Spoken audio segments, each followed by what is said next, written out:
One of your attorneys told me that a woman called Billie Jean Jackson called and said, "Stop accepting any paychecks, Mr. Attorney. I'm the wife," and Billie Jean taking it obviously from your hit song. Yes. I mean, how do you first of all, does it affect you, the rumors? Does it affect me? Yeah. Yes, but I become immune in a way too. I'm very strong. I have rhinoceros skin, and but at the same time, I'm human. You know, so anything can hurt like that. You know, but I'm very strong. And I just don't like people hearing about such false information. For instance, did you father quadruplets last year? There was a crazy rumor that... Then they became twins, I know. I don't know what happened to the other two. Maybe they were abducted by aliens. Yeah, I heard about that story. No, I don't have any twins. And they said I'm hiding them or something. No, it's another made-up rumor. So it's completely false. Yeah, I think the bigger the star, the bigger the target. I'm not trying to say I'm the super-duper star of the city. I'm not saying that. I'm saying, you know, the fact that people come at celebrity. We're targets. And... But truth always prevails, and I believe in that. I believe in God, you know? Does that faith sustain you? Of course it does. How about friendship? What about friendship? Do you rely on friends? Have people stayed with you through thick and thin? Who are your best friends? My children and my family, my brothers and my sisters, and yeah, most people have. Most people have. Do you want to mention the names of the True Blue? The faithful, you would know them, so it's... Elizabeth Taylor? Well, she's very loyal. I see Elizabeth all the time. She's my dear friend. I was just at her house. We have wonderful talks on the phone at night, several times a week sometime. So how long have you two been friends? I've known Elizabeth closely since I was 16, yeah. And you've been making music since you were 5? Yes. So you're in your 5th decade. That's 41 years of making music. Yes. You ever get sick of it? No. No, not at all. I never get enough of it. Really? Really. Do you ever get sick of Randy? Never. He's here, Liz, Joe, that's all. Never. He's wonderful. He's been very supportive and amazingly brilliant, really. They're all different. Your whole family is every crazy, brother eccentric, and sister is like my family. Completely different. Like any family, you know, you have all the different elements, and everybody's different. That's what makes it a family. When you have such intense scrutiny, how do you live any kind of normal life? How do you know, have any fun outside of your own property? I don't. I go off property sometime, but not all the time. I create my world behind the gates, you know, because I can't go to the local movie theater down the street or the local park down the street or go pick up ice cream at the market, at the corner store. So you want to create that world behind the gates, and that's what I try and do. And it's not just... for me, if I could share with my family or friends or whoever I do. You know?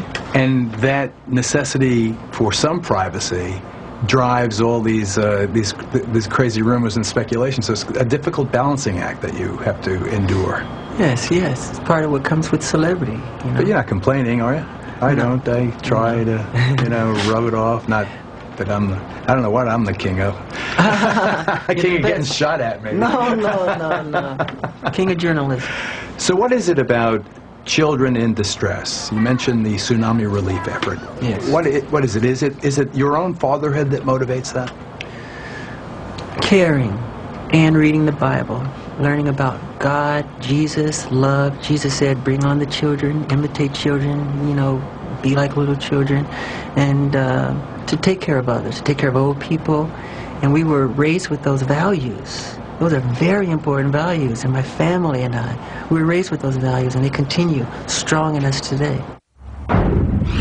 When we come back, Jackson talks about a musical reunion with his brothers for a wonderful cause. That is after this. We're family. That's what we are. And my mother is strong, my father's strong. We're even stronger together. But we didn't know that from those humble beginnings, the success would bring about this.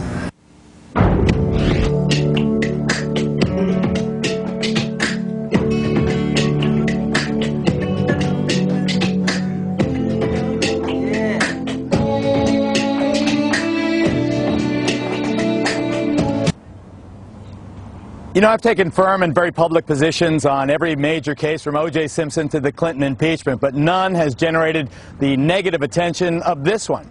In a spirited exchange last night with Jay Leno on The Tonight Show, I figured out why. It's that every one of us has formed an indelible image of Michael Jackson over the years. It's one forged by events as far-ranging as the defendant's plastic surgeries, to the changing skin color, to what some consider his bizarre public or private behavior. As I said to my friend Jay Leno last night, none of that is relevant to the question of whether or not he molested the boy. In this relatively short segment, Jackson talks about what's ahead for him professionally, assuming, as I do, that he beats this case. What about movies for yourself again? Dorothy and Toto. What intelligent names. You had The Wiz and some of the others, but we haven't seen you on the big screen in a while. It's because I'll be directing myself. I love directing. I love creativity. And I think when an artist steps forward with a production of some type, if he can express himself the way he sees it should be done, I mean, I feel it and I see it. I'm visionary. So if I can give that, I do. And that's what I love to do with music, with film, with dance, I love the arts. And do you think art has a role in real life? And I'm specifically referring to this record and tsunami relief. Yes. You're doing this song for tsunami relief. Tell us the moment you recognized that this disaster was so extraordinary. I saw it the day after, I think it was, after Christmas. And as the numbers kept building and escalating, it just became phenomenal. And not even I could believe that it was true. I was amazed. I said, I felt I should do something.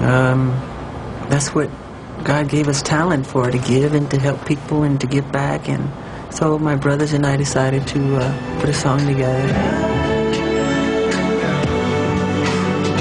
Would you pick up the phone and say, hey, bros? Yeah, let's get Randy together and myself, yeah. We say, hey, we want to do something in the studio for the tsunami victims, and let's get together. And they'll say, great, let's do it, you know, and we'll organize it. However you're back, I think people will appreciate the fact that you're back. Wouldn't you kind of exult in a world where you could concentrate on your art and your kids? And I would love it. I mean, that's what drives me, is the medium, the art. I love it.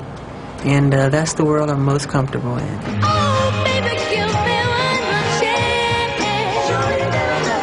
In Gary, Indiana, did you ever expect where your world would be as a 46-year-old man? I never thought about it, really. I never thought about it. I knew I wanted to do something wonderful in my life and to help people, and but I never really clearly thought about it when I was really little. I just sang and danced and didn't understand why people were applauding and clapping and screaming, and you really don't. You don't know why. When you grow up like that on stage, when do you get it? When do you understand where you fit into society? I think it takes longer when you get older. You start to have a more rounded personality, and your brain starts to grow. You start reasoning and understanding more things and researching, you know. That's how it happened for me. Isn't it nice to have a conversation on television where people can hear you just being ordinary, normal, reasonable? I'm like this all the time. I'm just being myself. Well, God bless you. Thank you.